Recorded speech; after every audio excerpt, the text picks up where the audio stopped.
Kepada sahabat yang tinggal di dunia, di sebelah, aku menulis surat ini dengan napas yang tenang dan hati yang terbuka.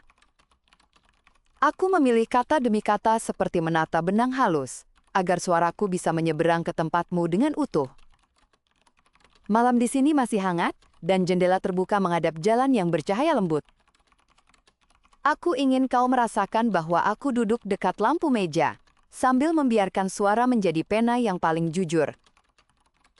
Aku tidak akan menjelaskan segala aturan sebelum kita mengobrol, karena aku lebih suka bercerita seperti kita biasa berbagi rahasia kecil. Izinkan aku mulai dengan satu pengakuan sederhana yang menyimpan banyak hal di belakangnya. Aku mengirimkan satu hembusan pelan sebelum menulis kalimat ini, sebagai salam yang tidak terlihat namun terasa di kulit. Bila kau bisa menangkap ritmenya dalam bayangan pikiranmu, mungkin kau akan paham kenapa di sini napas lebih dulu daripada tanda tangan. Pagi tadi, aku mampir ke kios kecil di sudut alun-alun untuk memeriksa surat masuk yang disegel dengan nada. Penjaga kios menyambutku dengan senyum, lalu ia meminta aku berhenti sejenak dan menarik napas seperti orang yang memeriksa detak jam. Kami menautkan jeda yang sama. Lalu ia menggeser satu tuas kecil yang merekam denyut halus dari rongga dadaku. Saat jarum tipis bergerak, layar menampilkan garis yang aku kenal, garis yang telah menemaniku di banyak musim. Kau mungkin bertanya, apa artinya semua itu? Namun mungkin lebih baik aku ajak kau berjalan dulu melalui peristiwa kecil yang aku alami hari ini. Setelah dari kios, aku bertemu seorang kawan lama di kafe yang memutar lagu pelan, dan ia bercerita tentang pekerjaannya sebagai pencatat nada untuk kontrak. Ia mengatakan bahwa kesepakatan yang paling rapuh bukan yang salah ketik, melainkan yang salah napas. Kami tertawa sebentar karena kalimatnya terdengar lucu, namun sebenarnya ia sedang berbicara tentang sesuatu yang sangat penting. Di tempatku, jarak antara jujur dan tipu sering terlihat dari bagaimana seseorang menahan 2 detik sunyi sebelum mengucapkan setuju. 2 detik itu tidak panjang, namun di sana tersimpan kedalaman niat yang sulit disamarkan. Ada orang-orang yang berusaha meniru nada, tetapi mereka sering lupa ritme jeda yang sederhana. Seorang juru roti di pasar menyebut jeda itu sebagai ruang untuk menampung niat baik, dan aku setuju karena ia menyiapkan roti dengan telaten. Roti yang ia panggang mengembang seperti napas. Dan ia suka berkata bahwa remah-remahnya adalah catatan kecil tentang kesabaran. Aku selalu merasa lucu setiap kali dunia kami menggunakan istilah dapur untuk memahami hal yang dianggap resmi. Mungkin karena yang resmi dan yang hangat sebaiknya tidak terpisah terlalu jauh, agar orang masih mau percaya. Sore ini aku berjumpa seorang nenek di depan rumah sakit, yang meminta tolong untuk mengecek kabar cucunya yang merantau. Ia khawatir karena menerima pesan suara yang terdengar sangat mirip cucunya, namun ada sesuatu yang tidak sinkron dalam tarikan napas pembukanya. Ia memintaku mendengarkan dan menilai, dan aku menyimak dengan hati-hati sebab tidak semua telinga peka terhadap hal-hal kecil seperti itu. Ketika rekaman itu diputar, aku merasa ada kerikil kecil di ujung kalimat pertama, seperti langkah yang tidak mendarat penuh. Itu bukan kesalahan kata. Itu adalah ketergesaan yang tidak cocok dengan cara cucunya biasa menyapa. Kami lalu pergi ke pos pemeriksa, tempat relawan membantu siapapun yang ragu, dan kami menyerahkan cuplikan pendek itu untuk dicocokkan. Relawan tidak marah dan tidak curiga berlebihan. Mereka hanya meminta kami bernapas bersama selama beberapa detik. Mereka membiarkan kami merasakan bahwa keyakinan dapat dipulihkan tanpa membuat siapapun merasa dihakimi. Hasilnya membuat nenek itu lega, karena ternyata rekaman itu adalah tiruan yang halus, tetapi tergelincir di bagian jeda. Ia menghela napas panjang, lalu tersenyum, dan ia meminta kami menuliskan nasihat sederhana untuk cucunya agar lebih berhati-hati. Aku menuliskan kalimat pendek yang mudah diingat, bahwa sapaan yang baik selalu membawa ruang kecil untuk kehangatan. Di sini kami menyebut ruang itu sebagai selimut tipis di antara kata-kata, dan selimut itu hanya muncul ketika orang benar-benar hadir. Aku membawakan kisah ini kepadamu, supaya kau tahu bahwa kami belajar dari peristiwa kecil yang hampir tak terlihat. Kami tidak ingin menjadi dunia yang terlalu sibuk menguji orang, kami hanya ingin membiasakan diri untuk hadir saat berbicara. Aku sering berpikir bahwa kejujuran bukan menolak teknologi, melainkan menggunakannya untuk membawa orang kembali berkumpul. Tentu ada yang mempermainkan celah, seperti pasar gelap yang menjual lapisan suara seperti baju pesta. Mereka menyebutnya kulit suara, dan beberapa orang tergoda membeli untuk tampil lebih meyakinkan di hadapan orang banyak. Kadang orang mengejar tepuk tangan dan lupa bahwa tepuk tangan paling hangat lahir dari keselarasan sederhana. Pernah ada sekelompok musisi jalanan yang ingin cepat terkenal dengan meniru paduan khusus dari sebuah acara peringatan. Mereka berlatih keras, dan mereka berhasil terdengar mirip di telinga pertama, tetapi mereka gagal pada kalimat peralihan yang penuh rindu. Penonton tidak marah keras, penonton hanya berdiri lama dalam diam, dan diam itu terasa seperti gerimis yang menepuk pelan. Malam itu para musisi meminta maaf secara terbuka, mereka bernapas bersama keluarga yang merasa terluka, dan mereka menyanyikan ulang dengan isi hati mereka sendiri. Sejak itu, orang menamai prosesnya sebagai rekonsiliasi suara. Dan aku menyukai istilah itu karena nadanya hangat. Rekonsiliasi bukan memaksa lupa. Rekonsiliasi adalah memberi tempat bagi niat baik yang ingin tumbuh ulang. Aku ingin kau tahu bahwa kami tidak selalu benar, dan kami tidak selalu damai, tetapi kami belajar memperbaiki diri tanpa harus mempermalukan. Ada juga satu pekerjaan yang makin penting belakangan ini, yaitu menjadi penengah yang peka terhadap ketidaksinkronan kecil. Mereka disebut mediator resonansi, dan tugas mereka adalah membantu dua pihak menemukan kembali nada pertemuan. Seorang mediator pernah bercerita padaku bahwa ia menghabiskan 5 hari untuk memperbaiki satu kalimat perpisahan dalam sebuah keluarga. Ia berkata bahwa kalimat itu terlalu cepat diucapkan, sehingga makna kasih yang ingin dibawa tertinggal di belakang. Ia memperlambat satu jeda, menaruh jeda itu di tengah kata yang paling penting, lalu semuanya menjadi lebih mudah diterima. Aku mengingat kisah itu ketika aku menulis surat ini, karena aku tidak ingin bergegas menutup sebelum kau merasa dipeluk oleh kata yang tepat. Di tempatku, kontrak kerja ditandatangani dengan kor saksi yang menyelaraskan 2-3 nada sebagai bukti hadir bersama. Orang old school menyebutnya aneh, namun setelah beberapa tahun mereka mengakui bahwa keselarasan itu membuat orang lebih bertanggung jawab. Kami melihat bahwa tanggung jawab tumbuh ketika seseorang merasa suaranya didengar penuh, bukan sekadar dicatat kaku. Ada juga hari-hari sunyi yang sengaja kami jaga, saat semua perangkat dimatikan, agar kota dapat beristirahat dari gema yang sibuk. Hari itu disebut sunyi resmi, dan banyak orang memanfaatkan waktunya untuk menulis atau menanam atau berjalan tanpa tujuan. Aku menyukai hari itu, karena aku bisa menata ulang isi kepalaku seperti menata lemari pakaian. Aku percaya bahwa kepercayaan publik bukan hanya tentang menghindari penipuan, tetapi juga tentang memberi ruang pulih. Temanku yang bekerja di perpustakaan suara bilang bahwa kepercayaan tumbuh ketika orang tidak perlu membuktikan diri setiap detik. Ia berkata bahwa bukti cukup hadir saat dibutuhkan, dan sisanya dipercayakan kepada kebiasaan yang baik. Di dunia kami, kebiasaan baik dibangun dari hal kecil, seperti menyapa pelan sebelum memulai rapat. Orang sering lupa menyapa, dan mereka heran kenapa rapat terasa tegang sejak menit pertama. Kami belajar bahwa sapaan adalah jembatan yang mengundang orang berjalan pelan, tetapi pasti. Aku senang ketika ada kantor yang menempelkan poster kecil bertuliskan ajakan untuk bernapas bersama sebelum memutuskan hal besar. Poster itu sederhana, namun dampaknya membuat keputusan lebih jarang disesali. Barangkali, di tempatmu kebiasaan seperti itu terdengar terlalu halus, tetapi, percaya padaku, halus tidak berarti lemah. Yang halus justru menyentuh yang paling dalam, dan yang paling dalam biasanya menentukan kemana langkah akan diambil. Beberapa orang di kotaku masih mempermasalahkan bias suara yang dianggap lebih enak didengar. Ada timbre yang dinilai berwibawa, dan ada yang dianggap kurang pantas untuk posisi bicara publik. Aku menyayangkan hal ini, dan aku mendukung aturan baru yang melarang penilaian dangkal seperti itu. Kami mengadakan kelas terbuka, agar orang memahami keindahan suara yang tidak selalu mulus.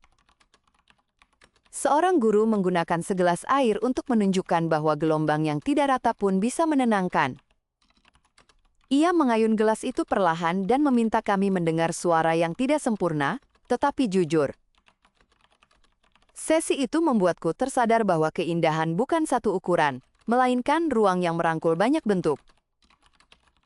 Sore lain, aku menghadiri rapat warga untuk membahas perlindungan bagi mereka yang tidak bisa berbicara dengan laring alami. Kami membuat sistem paduan sintetis yang dipilih dan dipersonalisasi, lalu disahkan sebagai identitas setara. Hari itu aku pulang dengan hati ringan, karena aku melihat keadilan tidak harus menunggu sempurna untuk mulai bekerja. Ada juga kawan yang meneliti masker portabel untuk verifikasi luring ketika koneksi buruk. Ia merancang alat sederhana yang menangkap ritme napas tanpa menyimpan suara utuh, agar privasi tetap terjaga. Kami berdiskusi panjang tentang batas yang sehat antara keamanan dan rasa nyaman. Ia bersikeras bahwa alatnya tidak boleh mengumpulkan data lebih dari yang perlu, dan aku mendukungnya sepenuh hati. Aku mengerti ketakutan orang ketika sesuatu yang sangat pribadi harus disentuh oleh perangkat.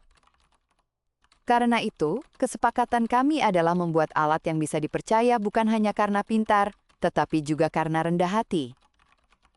Rendah hati di sini berarti memberi kendali kepada pemilik napas atas apa yang ingin ia bagikan.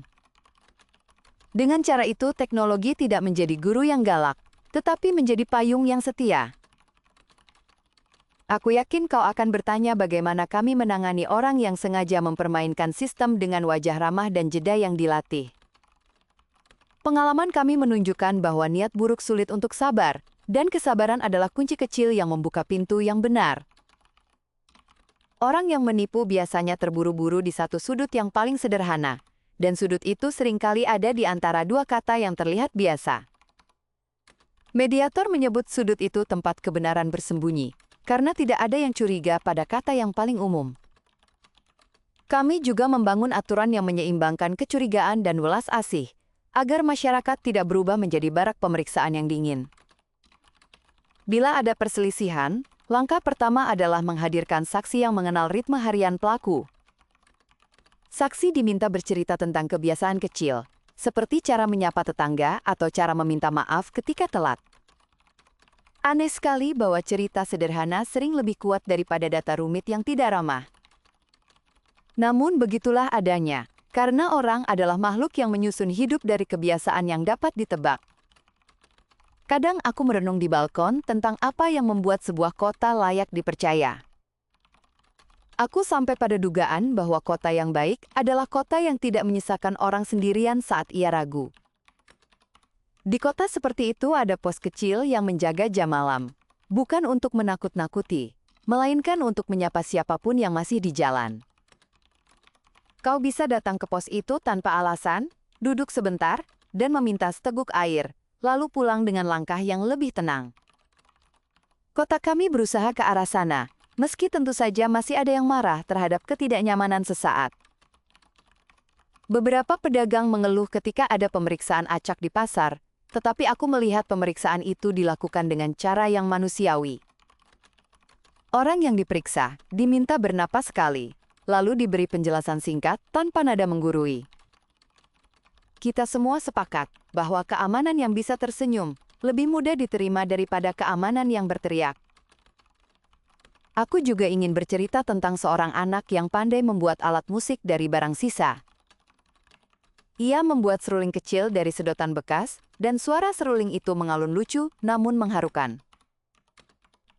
Anak itu datang ke perpustakaan suara untuk mendaftarkan nada ciptaannya, agar dapat tampil di taman kota. Petugas bertanya, apakah ia ingin mendaftar dengan namanya, dan anak itu menjawab bahwa ia ingin mendaftar dengan napas ibunya. Semua orang yang mendengar jawaban itu terdiam sebentar, lalu tersenyum, karena kami memahami bahwa rasa aman sering bersumber dari orang yang kita cintai. Permohonan itu akhirnya disetujui dengan catatan bahwa ibu anak itu hadir saat tampil, dan aku menyaksikan malam yang bahagia di taman kota. Seruling kecil itu menyalakan lampu-lampu di mata penonton, dan aku merasakan kota menua satu hari dengan cara yang baik. Dari peristiwa seperti itu, aku belajar bahwa aturan yang keras bisa tetap lembut jika dibalut oleh alasan yang jernih. Kami tidak menulis aturan untuk memenjarakan, kami menulisnya untuk melindungi yang rapuh tanpa membuat yang kuat merasa diusir.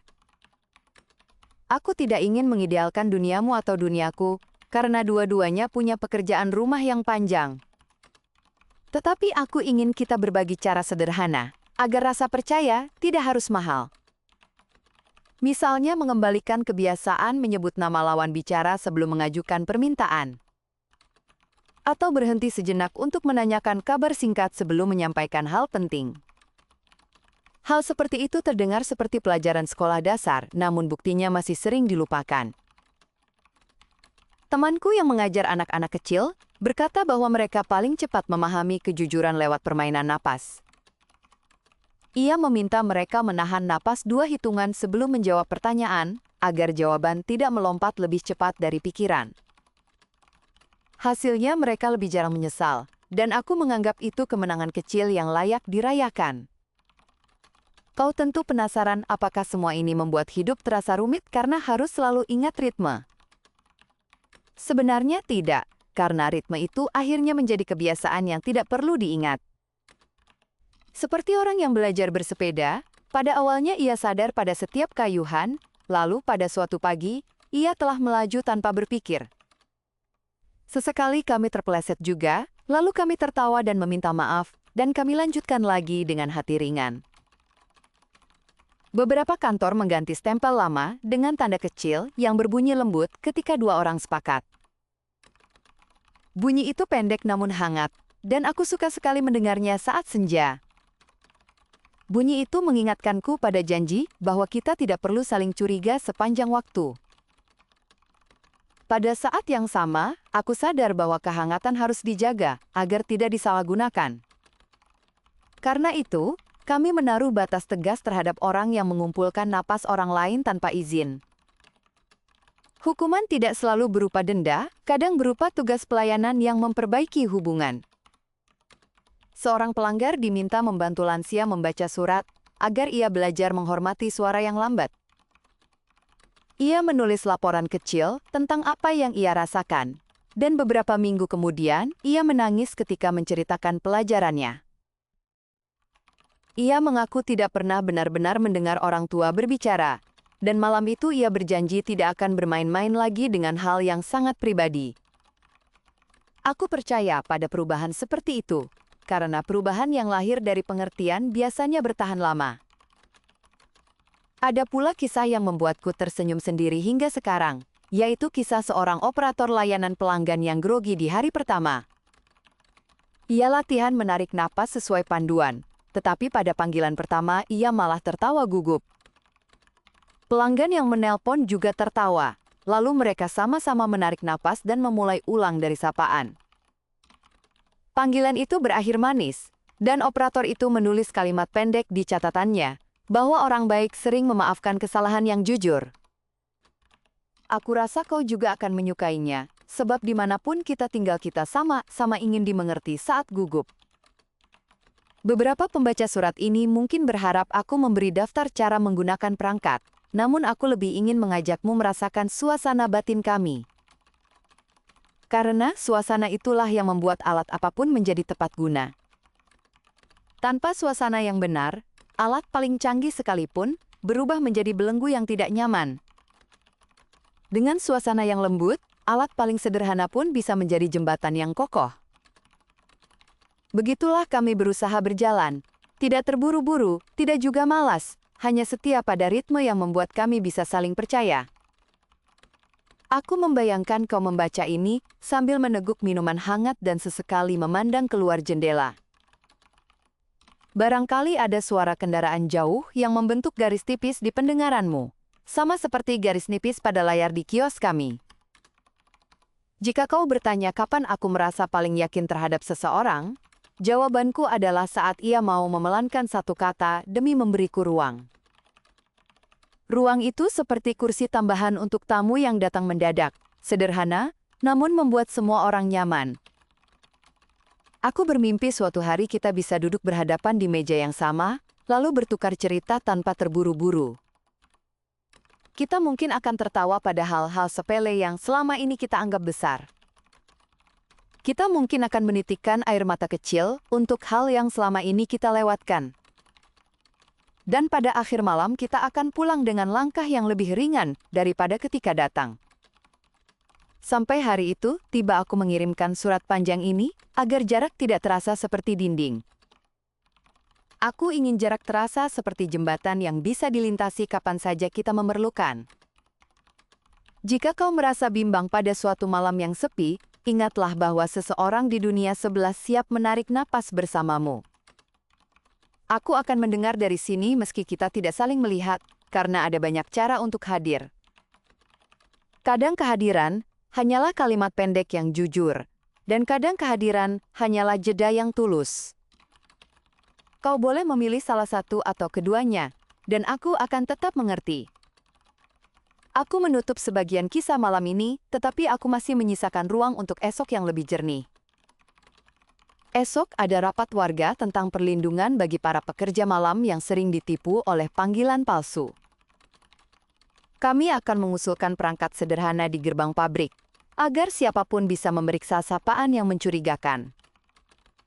Aku berharap itu membantu banyak keluarga pulang dengan selamat. Setelah rapat, aku ingin menulis lagi padamu tentang hasilnya, bila kau masih ingin mendengar. Sementara itu, simpanlah surat ini seperti orang menyimpan foto kecil di dompet. Tidak ada yang istimewa dari tintanya, namun kau tahu bahwa ia membawa wajah orang yang kau percaya. Aku menyebut wajah itu wajah napas, karena setiap orang memiliki cara unik saat menyebut selamat malam. Sebagian berkata pelan, sebagian sambil tertawa, dan sebagian menutupnya dengan kalimat yang hangat di telinga. Kau boleh memilih caramu sendiri, dan aku akan menyebutnya indah. Bila suatu saat kau ragu pada nadaku, pintalah aku memperlambatnya, dan aku akan senang melakukannya. Karena memperlambat bukan berarti melemah. Memperlambat seringkali berarti menghormati. Aku pernah belajar dari seorang ibu yang berbicara sangat pelan kepada anaknya yang gelisah. Anak itu akhirnya tenang, bukan karena kata yang dipakai, tetapi karena nada yang memeluk. Aku ingin menggunakan nada seperti itu saat menulis untukmu malam ini. Bila surat ini terasa panjang, anggap saja aku sedang menemanimu berjalan sampai rumah. Kadang teman tidak menawarkan jawaban, teman hanya memastikan langkahmu tidak sendirian. Aku percaya kita akan bertemu di tengah jembatan pada waktu yang terbaik. Kita akan saling mengucap salam dengan jeda yang cukup untuk merasa hadir. Kita akan berbagi kabar bahwa hari-hari sulit telah kita lewati dengan cara yang pantas. Kita akan menertawakan kebodohan kecil yang pernah membuat kita malu. Kita akan mensyukuri kebaikan kecil yang pernah membuat kita bertahan. Sekarang izinkan aku menyimpan pena agar malam ini bisa menutup matanya pelan-pelan. Aku tahu kau juga lelah, dan aku ingin kau beristirahat tanpa beban. Jika besok kau bangun dan dunia terasa bising, ingatlah satu hal yang selalu membantu kami di sini. Tarik napas yang lembut, tahan sekejap, dan keluarkan perlahan sambil menyebut satu harapan sederhana. Harapan itu biarkan mengisi ruang kosong yang biasanya diambil oleh cemas. Lalu mulailah hari seperti membuka jendela untuk cahaya pertama. Cahaya itu kecil, tetapi cukup untuk melihat ke depan tanpa menabrak meja. Aku menulis kalimat ini dengan senyum yang ingin kau rasakan meski kau tidak melihatnya. Senyum itu kusimpan di antara dua koma agar tidak mudah jatuh. Aku percaya ia akan tiba di tempatmu dengan selamat. Aku merasa cukup untuk malam ini, dan aku ingin menutup surat dengan kalimat yang telah lama menemaniku. Dari temanmu yang tinggal di dunia di sebelah, aku mengucapkan salam yang hangat dan damai. Terima kasih sudah mendengarkan suratku sampai akhir, aku benar-benar menghargai waktumu. Jika kau menyukai cara bercerita ini, mohon tekan tombol suka agar surat seperti ini bisa menjangkau lebih banyak telinga. Jika kau ingin terus menerima surat berikutnya, mohon tekan tombol langganan dan aktifkan pemberitahuan. Aku sangat ingin mendengar pikiranmu, jadi tinggalkan komentar dan ceritakan bagian mana yang paling menyentuhmu. Jika kau ingin mendukung kami, silakan gunakan kode di pojok kanan video atau tautan di deskripsi untuk memberi donasi. Di deskripsi juga ada tautan ke karya lain dari seri yang sama sekali berbeda, yang mungkin kau sukai di waktu yang lain. Sampai jumpa di surat berikutnya, jaga dirimu baik-baik. Dan kutunggu kau di jembatan cerita yang berikutnya.